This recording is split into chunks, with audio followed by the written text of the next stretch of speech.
And for those of you on social media, and those of you who are all over the world, stop criticizing Nigeria. Stop criticizing our leaders. Do you think that truly President Asiwaju Ahmed Tinubu is a good president? My fellow Nigerians.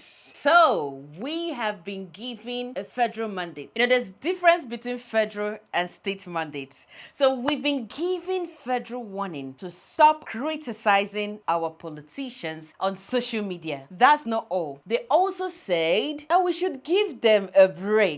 Now, I have one very important question to ask. If we do not criticize them on social media, I beg, where will we go to criticize them? Is it in our bedroom, a sitting room? I don't know. Or during a town hall? Different from blah blah blah blah. Okay, what does they say? Would never see it happening in this country called Nigeria. Before I go ahead and talk about this federal warning and the ultimatum that has been given to us as good citizens of this country, let me officially welcome you to another wonderful episode of the Kiwi Show. Thank you very much for always coming here to spend quality time with us. And please, if you haven't subscribed, you know what to do. Subscribe to the channel, give this video a thumbs up, and please do not also forget to share. Let's get everything started. Let me unveil the gist that I brought for you today. So in the heat of the outcry by a Nigerian youth corps member, as people were debating whether she did the right thing or she did not do the right thing, whether she used the wrong words or not, so many persons came out to weigh their own opinion. In fact, that outcry by Raye met controversies and mixed reactions. And amongst the mixed reaction, the condemnation, because some persons actually praised her for coming out to do what a good number of Nigerians cannot do, while some condemned her in totality. So why some persons were condemning? We saw a former senator of the Federal Republic of Nigeria in the person of Ben Breeze during Silverbird Award night, when he wanted to present a particular award to a particular recipient. He picked up the mic. I'm still going to play you the video, but first and foremost, let me just say one or two things about it. So he picked up the mic and said, "Nigerians, stop criticizing our leaders on social media. Stop condemning us. Give us a break." Oga, if you want a break, you don't know where to go and get a break? If you really want a break, either you resign or you go and tell your constituents, "I'm not ready, I can't continue representing you people. You people should choose someone else to go and represent you." And talking about stopping criticizing our politicians on social media, where exactly are we going to criticize you? It's not like you people are like other politicians in a sin climb that from time to time you conduct a town hall meeting or you bring your constituents together to hear their cry, to know what exactly it is they want, or for you to converse with them. No, you're not even interested. I know we have some grassroots foot soldiers that are supposed to pick this information and go give them. Those ones, they are not even doing anything. Talking about the councillors and all of that, they are not even doing those ones. They are just there for their own personal pocket. Now, you do not give us that room. Now, the only place we know that you can hear us, you said we should not do that. We should not go to social media and criticize you. We should give you a break. Let's take a watch and see what he said in that video. I still have plenty things to say, but first, let's watch that clip. And for those of you on social media, and those of you who are all over the world, stop criticizing Nigeria. Stop criticizing our leaders. We need a break, okay? Stop criticizing us. We need a break. All right, that's my only request. Give us a break. We're a young country. Some countries are 300-400 years old. We make mistakes, but stop insulting our leaders and stop criticizing us. This is so laughable. I don't know why I'm laughing. I'm not supposed to laugh, but I just have to laugh. The funniest part of this thing is that you see Ben Breeze, you see all the politicians that stood solidly on that stage with him while he presented that award, and even the current president of this nation. They all maximized social media to their own benefit. In fact, they got to where they are today through social media, because I can remember vividly during Goodluck Jonathan's era, they did not give Jonathan a breathing space. They used X. In fact, since the era of the former president, Muhammad Buhari, they've been this concerted effort, like they've been this, you could see that our politicians, like they are very intentional to just stop us from accessing social media for reasons that I do not know. I don't know if they want to gag the social media, and every now and then they keep coming up with laws, to try and control the social media users. I know, yeah, for some reasons, because some people on social media say their head no correct. For some reason, yeah, but it's not even what we think that they actually have in mind. They have a different motive. So they've been trying, to stop us from having access to this social media. But it's still same you people that use this social media to condemn other governments. So why is it that you do not want to hear anything about yours? One thing that makes someone a good leader is being able, having that ability to accept constructive criticism. And it's not like people that have come out to talk, they've said anything that is out of point, out of context. They are hitting the nail on the head. Yet, you do not want people to talk. You mean people are suffering and they should not talk? I'm just laughing. Since the time that this subsidy removal was done, our lawmakers, they got themselves a utility vehicle costing not less than 120 million naira.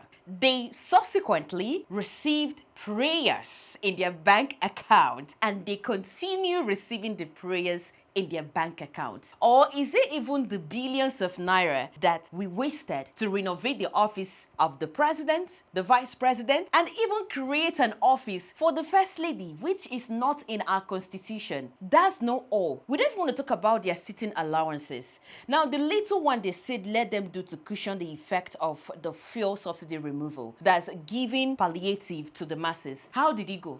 How many Nigerians can come out today and say, okay, I benefited from this palliative? Bags of rice were distributed to different states for onward distribution by the state governors. How did that distribution go? Nobody's even coming out to ask questions. How did this go? Now, aside giving people rice, what else have you done? Is it that the rice, they will cook it like that? What are they going to use and cook it? The new minimum wage is just few governors that are making that payment. Our president now later came out and said, oh, Nigerians, for us to achieve our goals, for us to get to where we are going to, we need to make sacrifices. Now, has the president also asked himself and his foot soldiers, what sacrifice can we make to ameliorate the sufferings of these people? Can we cut down the cost of governance in this country? No, nobody is thinking about it. It's just about them, what they want. And if you talk, what will they do? They will just press it down like this. And why are they even scared about or speaking up? That's even another thing that Nigerians should also ponder on. Because if we can only understand the power that we have when we come together and speak up, then we are really going to speak up, because they are scared of our voices. They are scared of what we can achieve when we come together and talk. And honestly, I don't know if Nigerian politicians, if they don't ever get to be ashamed of themselves. I mean, when you go outside Nigeria and you meet other politicians from other countries, what kind of conversation do they usually have with them? Is it what they do here that they tell them, or they continue with their lies, even when they know that these people can easily come to social media and ascertain whether what they said is true or not? Honestly, our politicians, they are not doing well, and telling us to stop criticizing you on social media, I don't know if that is feasible. And please, somebody should come and tell me, let's keep praying for Nigeria and our politicians. Enough of the prayer, enough of deceiving ourselves. See, God gave us brains for a reason. So it's high time we start using our brain. And in the heat of all these things, we saw the first son of the Federal Republic of Nigeria, Seyi Tinubu, in Yobe State, doing the Lord's work. Yeah, in a video that has circulated everywhere on social media, we saw him lambasting Nigerians for being ungrateful. Nigerians have really suffered though, from issuing us ultimatum to stop criticizing our leaders on social media to calling us ungrateful people. Let's watch this clip. I have 3 things that I want to react to from what Seyi Tinubu said in that video. They keep coming for my family. They keep coming for your father. They keep coming for Ashwaju. Bola Ahmed Tinubu, the greatest president in the history of Nigeria.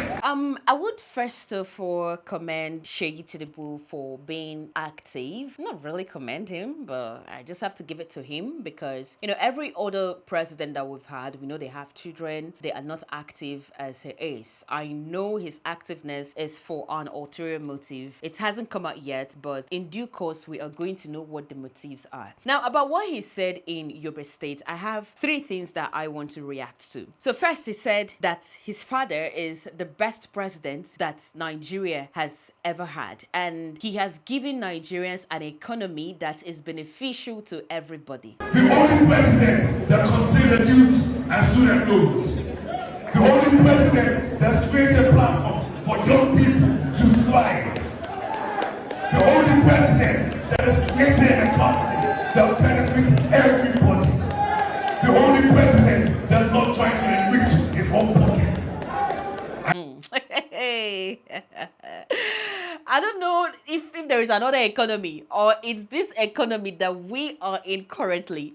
This particular economy that has chased people out of Nigeria. This particular economy that people are looking for ways out because it's not easy. Like if you were barely surviving during the previous era, right now, survival is now something that you just have to ask God, please come and help me so I would be able to survive. So which economy is he talking about? And about his father being the best president that Nigeria has ever had. Is that not a conclusion that we are supposed to make? Is that not a result that we are supposed to call? Not him and his father. So he was crying, that every time we keep coming for his father and his family. If you do the right thing, people are not going to come for you. They would not disturb you. I don't know if he has ever witnessed a good leader. If you witness a good leader, you'll see that the subject do not have reason to cry or anything. But when you are bad, what do you expect? People would definitely cry because you can't possibly flog them and tell them not to cry. Now, another laughable thing that he said again is that in the north, that the father give out 2,000 buses to people in northern states. He did not mention the particular states, but it's just in the northern region. And not only that, he also gave out iPad. Like, this is very embarrassing. You call iPad empowerment. So you've used iPad to empower people. And the set of persons you give this iPad, do they even know the use of the iPad? Do they know what to use the iPad and do? Did you teach them, okay, this is what you're going to use this iPad to do? I'm sure that if we are to check the persons who we are giving this iPad, you're going to be surprised that not even up to 10 of them still have those iPads in their possession. They must have sold it so they would be able to see money and buy food and feed themselves. And the buses you give to them, is it the northern region that is saddled with insecurities? Is it the northern region that every now and then we see pockets of violence rocking that area? Where are they going to drive the buses? When we talk about empowerment, we know what empowerment means. You don't just show people, okay, this is where to catch this fish. You teach them the procedures, you teach them the process. This is how to catch this fish. And you also make the environment doable and easy for them. Now, we don't have security in this country. Security of lives and property is something that I don't even know the last time like we had it like that good here in Nigeria. It's now a thing of the past. Aside security, should we even talk about our health sector? Should we talk about access to basic amenities? So which empowerment exactly are you talking about by giving people iPad of all things? And he went ahead to say that, my dad has the interest of the youth at heart. He even came up with a student loan. So how many of Nigerian youth are students? So how many persons benefited from that loan? And he's not even asking himself, after getting this loan, how are these people going to pay back? Because every year we see a large number of people graduate from our universities and there are no jobs for them. So how are they going to pay back this loan? So what exactly is Seyi Tinubu even bragging about? If you ask me, I would say that he rather, his mouth. Yes, he should just step aside and allow Nigerians to freely express themselves because it's their right. They have that freedom of expression. I don't know for you, but I am throwing this question back to you. Let me hear from you. What do you think about the special warning that we got from Ben Murray Breeze about us coming to social media to criticize our leaders and also about us giving them a break. Do you think that President Bola Tinubu is the best president that Nigeria has ever had? Seyi Tinubu 2025. And do you also think that he is a terrible president? Drop your comments in the comment section. Let me hear from you. I really want to know what you are thinking. This we're going to be wrapping it up on today's edition of the Kiwi Show. Thank you very much for stopping by, and please do not forget to subscribe, give this video a thumbs up, and also share it. My name is Rochelle. See you guys some other time. Bye.